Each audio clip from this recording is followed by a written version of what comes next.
नमस्कार, मैं हूं पूजा सिंह। स्वागत है आप सभी का आपके अपने चैनल पर। दोस्तों, आज चुनाव संपन्न हो गए। सातों चरण के चुनाव आखिरकार अपने मुकाम पर पहुंच गए। अब एग्जिट पोल भी आने शुरू हो गए हैं। जो मेन स्ट्रीम मीडिया है वो आपको पता ही है, जैसे ऑब्वियसली सी बात है कि वो बीजेपी को ही एज दिखाएगा। इंडिया अलायंस बीएसपी इसकी अभी उसने चर्चा करनी शुरू नहीं की है। हालांकि कई जगहों पर इंडिया अलायंस को वो बढ़त दिखा रहे हैं। आज जिन सीटों पर चुनाव हुआ है उसमें से एक सीट है बलिया। बलिया में भी समीकरण बड़ा अजीबोगरीब तरीके का है। आप देखिए कि जिस तरीके से वहां पर भारतीय जनता पार्टी ने पूर्व प्रधानमंत्री चंद्रशेखर के बेटे नीरज शेखर को मैदान में उतारा, ठाकुर बिरादरी से हैं। समाजवादी पार्टी ने यानी इंडिया अलायंस ने वहां पर सनातन पांडे को उतारा मैदान में। वो ब्राह्मण समाज से आते हैं। और बसपा ने वहां पर जबरदस्त खेल कर दिया, यादव कैंडिडेट देकर के ललन सिंह को। ललन सिंह यादव को बसपा ने अपना उम्मीदवार बनाया और अब खबर आ रही है कि वहां इन दोनों का गणित बिगाड़ा है ललन सिंह यादव ने, क्योंकि जातीय समीकरण ही ऐसा है। मैं आपको कई बार इस चीज को बता चुकी हूं। ये जो पूर्वांचल का चुनाव था, चाहे वो छठे चरण का हो या फिर सातवें चरण का, ये पूरी पूर्वांचल की बेल्ट है और यहाँ पर जाति के आधार पर चुनाव होता है। यहाँ पर मुद्दे तो बात तो होती है, मुद्दों पर बात भी करते हैं लोग, लेकिन आखिरकार घूम फिर करके जाति पर ही आ जाते हैं। तो बलिया में भी कुछ ऐसा ही हुआ है। ठाकुर कैंडिडेट, ब्राह्मण कैंडिडेट और यादव कैंडिडेट। मुझे लगता है ऐसा कि और जिस तरह की हमें खबर मिली है वो ये कि यहाँ पर जो बसपा का कैंडिडेट है उसने बहुत मुसीबत बढ़ा दी है, कहना चाहिए कि बीजेपी के लिए भी और इंडिया अलायंस के प्रत्याशी के लिए भी। कैसे, उसको समझेंगे थोड़ा सा। आप देखिए कि जो उत्तर प्रदेश की बलिया लोकसभा सीट है वो पूर्व प्रधानमंत्री चंद्रशेखर की वजह से चर्चा में रहती है, जहां भाजपा ने चंद्रशेखर के बेटे और बलिया से 2 बार सांसद नीरज शेखर को मैदान में उतारा है। वहीं समाजवादी पार्टी ने एक ऐसे नेता पर भरोसा जताया है जो 2019 का चुनाव बहुत मामूली अंतर से हार गए थे, यानी कि सनातन पांडे। बलिया में नीरज शेखर के खिलाफ सपा के उम्मीदवार सनातन पांडे हैं, जो इस सीट से मौजूदा भाजपा सांसद भरत सिंह से मात्र 15,000 वोटों के अंतर से हार गए थे। इन दोनों के अलावा बसपा ने लल्लन सिंह को मैदान में उतारा है। इस सीट से शेखर की जीत का मतलब बीजेपी के लिए जीत की हैट्रिक होगी। लेकिन अगर सनातन पांडे को जीत मिलती है तो यह सीट 72 साल के इतिहास में पहली बार ऐसा होगा कि कोई ब्राह्मण राजनेता इस सीट पर जीत हासिल करेगा। इससे पहले 14 बार क्षत्रिय नेताओं ने, 3 बार कायस्थ उम्मीदवारों ने और 1 बार किसी यादव ने बलिया सीट पर जीत हासिल की। आप देखिए कि यहाँ पर यादव पहले जीत चुका है। इसका मतलब समीकरण कैसा है वो भी आपको बताऊंगी।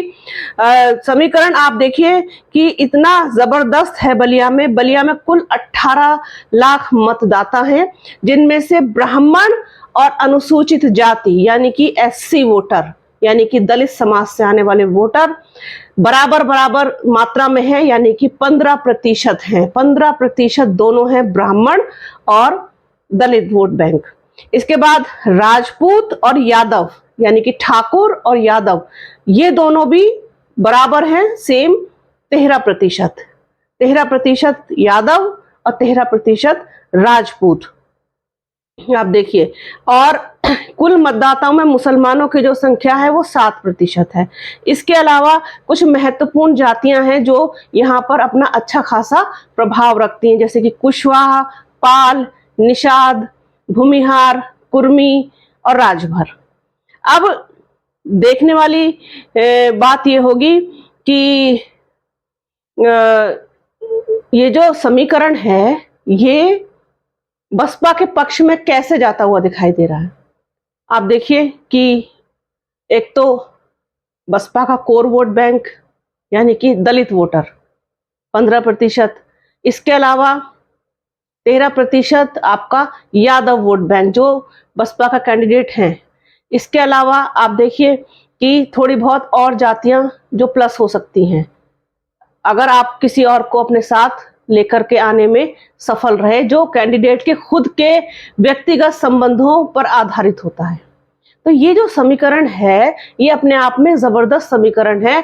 और अगर यहाँ पर दलित वोट बैंक जो है, जो नॉन जाटव है, और जाटव तो चूंकि है ही बसपा का वोटर, और जो जाटव वोट के बिना जो जाटव एससी हैं, जो नॉन जाटव हैं, वो अगर टिके रहे, वो कहीं और नहीं गए किसी के साथ, तो फिर आप ये देखिए कि लल्लन सिंह यादव यहाँ बड़ा खेल कर सकते हैं, इन दोनों का समीकरण बिगाड़ सकते हैं। बलिया से ऐसी खबर आई है कि उनको भी वहां पर काफी अच्छा सपोर्ट मिला है और काफी मतलब प्रतिशत में उनको मतदान वहां पर हुआ है, क्योंकि समीकरण इतना जबरदस्त है और सटीक बैठता है इस सिचुएशन पर। जब आप देखिए कि ठाकुर कैंडिडेट होना और ब्राह्मण कैंडिडेट होना और उनका इतनी बड़ी संख्या में वहां पर उनका समीकरण होना, इसके बाद आप देखिए यादव उम्मीदवार ने दोनों का खेल खराब कर दिया, दोनों पर वो भारी पड़ते हुए दिखाई दे रहे हैं। जीत हार किसी की भी होगी तो बहुत कम मार्जिन से होगी, पिछली बार की तरह बहुत कम वोटों से हार जीत का फैसला होगा।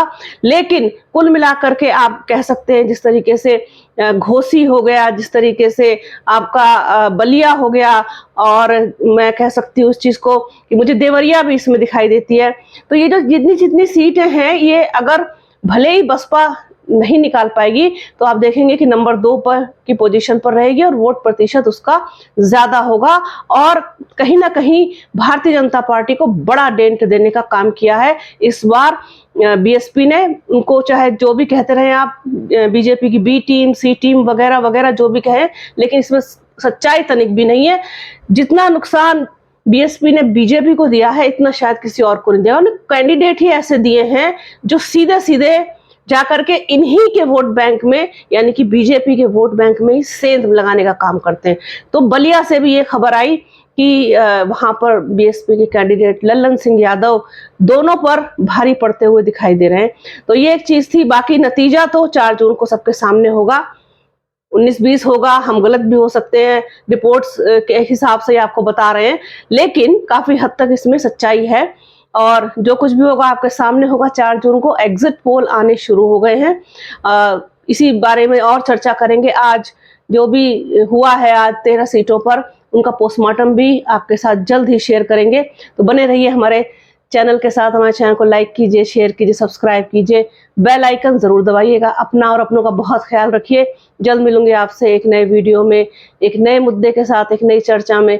तब तक के लिए जय हिंद।